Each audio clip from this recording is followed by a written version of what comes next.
Hi friends, குட்டி குட்டி 2K கிட்ஸோட fun பார்க்கலாம் வாங்க. அம்மா வந்து அவங்களோட 3 பசங்களையும் கூப்பிட்டு, மக்களை நான் சேர்த்து வச்ச உண்டியல் நிறைஞ்சிருச்சு பாருங்கள், இதை உங்களுக்கு கிஃப்டாக கொடுக்கணும்னு நினைக்கிறேன். பட் இதுக்கு ஒரு டாஸ்க் நான் வச்சுருக்கேன், அதை நீங்கள் பண்ணினா தான் நான் கொடுப்பேன் அப்படின்னு சொல்கிறாங்க. இதை கேட்ட பசங்க என்ன என்ன சொல்லுங்கள் நான் பண்ணிடுவேன் அப்படின்னு சொல்கிறாங்க.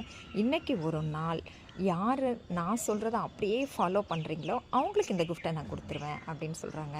இதை கேட்ட பசங்க 3 பேருமே சாரிம்மா அப்படின்ட்டு வெளியில் வந்துடுறாங்க. ஏன்டா உனக்கு வேண்டாமான்னு, விட்றா அது எப்பவும் போல் அப்பாவுக்கு தான்டா கிடைக்கும், விட்றா அப்படின்னு சொல்லிட்டு வந்துடுறாங்க.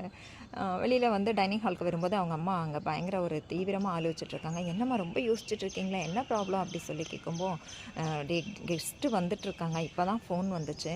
பட் நம்ம வீட்டில் வந்து ஃப்ரூட்ஸ் கொஞ்சம் தான் இருக்குது, மேங்கோவும் சரி ஆரஞ்சும் சரி கொஞ்சம் தான் இருக்குது. ஒரு 10 பேருக்கு மேலே வர்றாங்க.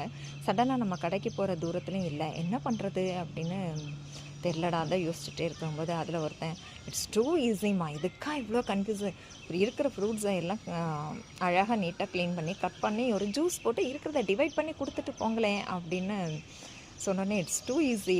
ஆஹா, நான் ரொம்ப இதுக்காக இவ்வளோ ஆலோசிச்சுட்டு இருந்தேன், இவ்வளோ ஈஸியான ஒரு சொல்யூஷன் சொல்லிட்டியே அப்படின்னு சொல்லிட்டு அவங்க அம்மா ஹாப்பியாகி உடனே ஃப்ரூட்ஸ் கட் பண்ண போயிடுறாங்க.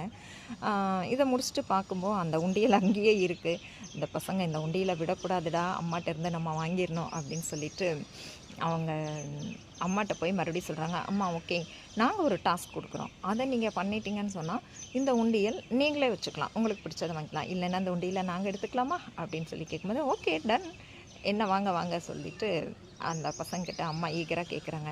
ஓகே, நாங்கள் ஒரு சாங் வந்து ரன் பண்ணுவோம், அதுக்கு நீங்கள் டான்ஸ் பண்ணிட்டீங்கன்னு சொன்னால் உங்களுக்கு இதை நான் வந்து உங்களுக்கு என்ன பிடிக்குமோ அதை வாங்கிட்டு வந்து இப்போவே கொடுத்துட்றோம் அப்படின்னு சொல்லும்போது, இவ்வளோ தானே, இட்ஸ் டூ ஈஸி, ஓகே நீங்கள் என்ன சாங் போட்டாலும் நான் ஆடுறதுக்கு ரெடியாக இருக்கேன், அம்மா மாறவே கூடாது, பின்ன எந்த இதுவும் சொல்லக்கூடாதுன்னா ஓகே நீ என்ன சாங் வேணாலும் போட்டுக்கோ, நான் ஆடுவேன், எனக்கு அதில் ஹோப் இருக்குது அப்படின்னு சொல்கிறாங்க. அம்மா ரெடியாகி நிற்கிறாங்க. பசங்க சாங்கை வந்து போட்டுட்டாங்க, ரன் பண்ணுறாங்க. அதில் வந்த சாங் வந்து நம்ம தேசிய கீதங்க, ஜனகணமன. எப்படி அம்மா ஆடுவாங்க அப்படியே நின்றுட்டாங்க. ஃபைனலி அந்த அந்த உண்டியலை எடுத்து ஹாப்பியாக ஓகே எப்படின்னாலும் இது உங்களுக்கு தான், பரவாயில்ல, சந்தோஷமாகவே உங்களுக்கு கொடுக்குறேன், நான் தோற்றதாகவே இருக்கட்டும் அப்படின்னு சொல்லிட்டு அந்த கிஃப்ட்டை 3 பசங்களுக்கு கொடுத்துட்றாங்க. 3 பேரும் ரொம்ப ஹாப்பியாக வாங்கி ஜாலியாக அதில் என்ஜாய் பண்ணுறாங்க. அவங்களுக்கு பிடிச்ச திங்ஸை வாங்கிக்கிட்டாங்க. அவங்களுக்கு வாங்கினது மட்டும் இல்லை, அவங்க அம்மாவுக்கு ஒரு கிஃப்ட் வாங்கிட்டு வந்து கொடுக்குறாங்க. ஓகே ஃப்ரெண்ட்ஸ், இந்த 2K கிட்ஸோட இந்த ஃபன் பிடிச்சிருந்தா லைக் ஒரு தட்டிட்டு அப்படியே சப்ஸ்கிரைப் பண்ணிடுங்க. தேங்க்யூ, டேக் கேர், பாய்.